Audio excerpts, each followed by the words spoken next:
विद्यार्थियों नमस्ते। तर्क संग्रह में जिस विषय पर आज हम चर्चा करने वाले हैं वह है रस निरूपण।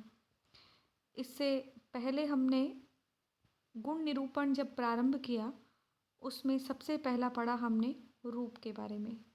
अब क्रम प्राप्त है रस। तो रस के बारे में अन्नम भट्ट लिखते हैं, रसनाग्राह्यो गुणो रसः स च मधुराम्ल लवणकटुकषाय तिक्तभेदात् षड्विधः। पृथ्वी जलवृत्ति षड्विधः जले मधुर एव।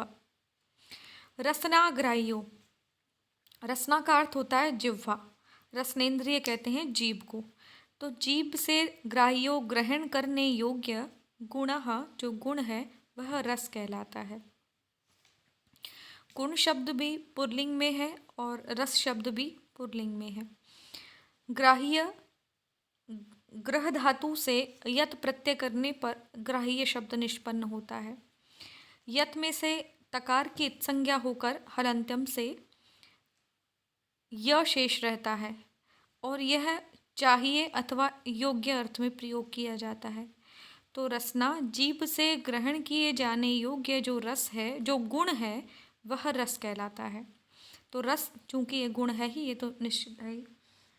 तो अब प्रश्न एक उपस्थित हो ही जाता है, जैसा कि मैंने अभी अभी कहा कि हमको जब मालूम है कि रस एक गुण है तो फिर यहाँ पर गुणो रस है क्यों कहा?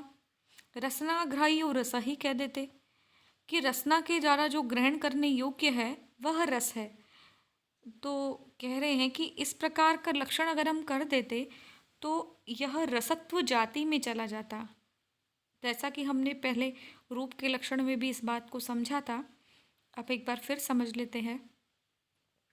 पुनरावृत्ति से चीज़ें, बात जो होती है वह दृढ़ हो जाती है। तो अगर इतना ही लक्षण करते रसनाग्राह्यो रसः, तो ये सब करने से रसत्व जाति में लक्षण चला जाता, क्योंकि नियम है यो गुणो येन इंद्रियेण ग्राह्यस्तद्गता जाति सदभावश्च तेनैवेन्द्रियेण ग्राह्यो भवति। यह मैं यहाँ से पढ़ रही हूँ। यो गुणो येन इंद्रियेण ग्राह्यस्तद्गता जाति सदभावश्च तेनैवेन्द्रियेण ग्राह्यो भवति। जो गुण जिस इंद्रिय से ग्राह्य होता है, तद्गता जाति, उसमें रहने वाली जाति और उसमें रहने वाला अभाव, वह भी उसी इंद्रिय से ग्रहण किया जाता है। तो अगर हम रसनाग्राह्यो रसः यही लक्षण करेंगे तो रसत्व जाति भी तो रसना से ही ग्रहण की जाएगी। तो ये लक्षण रस के स्थान पर रसत्व जाति में भी चला जाएगा, तो इसे अतिव्याप्ति दोष कहेंगे।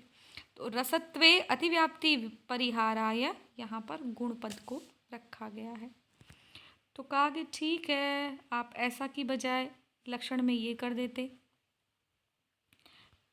कह रहे रूपादौ अतिव्याप्ति बारणाय रसनेति। अगर आप इतना यही कर दो, ग्राह्यो गुणो रसः, कि जो ग्रहण किया जाता है वह रस होता है। तो ग्रहण तो रस भी किया जाता है, रूप भी किया जाता है, गंध भी ग्रहण की जाती है, स्पर्श भी ग्रहण किया जाता है, सभी प्रकार के जो गुण हैं वो ग्रहण किए जाते हैं। तो रूप आदौ का मतलब है सभी, जो रूप आदि इतने सारे जो गुण हैं उन सभी गुणों में अतिव्याप्ति को रोकने के लिए विशेष प्रकार से रसना इंद्रिय का यहाँ पर हमने ग्रहण किया है। और जो ग्राह्यो गुणो रस है, तो इसके लक्षण में बस इतनी ही बात है कि दो ही है कि गुणः शब्द क्यों रखा गया और दूसरा रसना शब्द क्यों रखा गया। इन दोनों के रखने के यहाँ पे कारण बता दिया गया है। तो अब यह रस जो होता है वो कितने प्रकार का है? तो कहते हैं यह रस 6 प्रकार का है। मधुर, अम्ल, लवण, कटु, कषाय और तिक्त। इनके भेद से यह 6 प्रकार का है।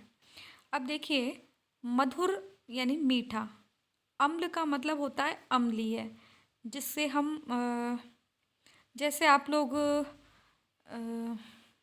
जो नींबू का रस होता है उसको हम अम्ल कह सकते हैं। लवण यानी नमक का रस, नमक में जैसा रस होता है उसे लवण कहते हैं, नमकीन जैसा। कटु होता है कड़वा। कड़वा कैसा होता है? जैसे एलोवेरा अगर आप कभी खाएं तो उसका जो स्वाद है, उसका जो रस है वो कैसा है? कटु है। कसैला रंग, कषाय का मतलब कसैला। अभी कसैला क्या होता है? जैसे अगर आपने कभी आंवला खाया हो तो आंवला का जो रस होता है वो कसैला होता है, क्योंकि उसको खाने के बाद जब हम पानी पीते हैं तो वह मीठा मीठा लगता है। तो लेकिन जब आंवला खाते हैं तो उसका खट्टापन अलग होता है, उस हालांकि यद्यपि उसमें अम्लीय भी होता है, लेकिन आंवले का जो रस माना जाता है वो कसैला माना जाता है। और तिक्त का मतलब होता है तीखा। तीखा का अर्थ होता है जो मिर्च में जैसा स्वाद होता है, जो रस होता है मिर्च का, उसे कहते हैं तिक्त, तीखा। तो ये 6 रस हो गए। पहला मधुर, मीठा, मीठा तो आप सभी जानते हैं। अम्लीय, लवण, कटु, कड़वा, कषाय, कसैला और तिक्त यानी तीखा। ये 6 भेद हो गए रस के। ये परीक्षा में आपसे पूछे भी जाते हैं कि रस कितने प्रकार का होता है और उस कौन कौन से होते हैं। अब है कि ये जो 7 पदार्थ हैं, सॉरी क्षमा कीजिएगा, जो 9 द्रव्य हैं, पृथ्वी, आप, तेज, वायु, आकाश, काल, दिक्, आत्मा और मन, इनमें चूंकि हमने ये लक्षण पढ़ा है कि जो द्रव्य होते हैं उनके अंदर गुण भी पाए जाते हैं। गुण कहाँ रहते हैं? गुण द्रव्यों में ही रहते हैं। तो किस किस द्रव्य में कौन कौन से गुण पाए जाते हैं, इसका वर्णन ये हर रस के साथ में, हर गुण के साथ में कर रहे हैं। जैसा कि पहले बताया था, हमने जब रूप पढ़ा था तो रूप के बारे में बताया था कि जो शुक्ल, नील, पीत, रक्त, हरित और कपिश और चित्रभेद, ये जो 7 प्रकार के रूप होते हैं यानी रंग होते हैं, ये पृथ्वी में, जल में और तेज में रहते हैं। यद्यपि ये सारे रंग सब में नहीं रहते हैं। पृथ्वी में 7 प्रकार का रहता है और जल में अभास्वर शुक्ल रहता है और तेज में भास्वर शुक्ल रहता है। यानी सफ़ेद रंग जल में भी रहता है और तेज में भी रहता है और पृथ्वी के अंदर 7 प्रकार के रहते हैं। तो इसी प्रकार से अब यहाँ पर भी बता रहे हैं कि पृथ्वी, ये जो द्रव्य हैं, इन द्रव्यों में कौन कौन से गुण रहते हैं। पृथ्वी में और जल के अंदर रस रहता है। तो पृथ्वी में तो 6 प्रकार के रस रहते हैं और जल में कौन सा रस रहता है? केवल और केवल मधुर रस रहता है। ठीक है, तो जल हमेशा मीठा ही होता है। अब कहते हैं कि नहीं साहब, कभी कभी जल तो कड़वा लगता है। तो यदि जल कटु है, जल का स्वाद तिक्त है, तो उसमें किसी ना किसी उस दूसरे तरह के अंश को मिलाया गया है, तभी जल का स्वाद वैसा होता है। एक बार जो नीचे लिखा हुआ है इसका हिंदी अर्थ भी पढ़ लेते हैं। रसना, रसनेन्द्रिय जीभ से ग्रहण किए जाने वाले गुण को रस कहते हैं।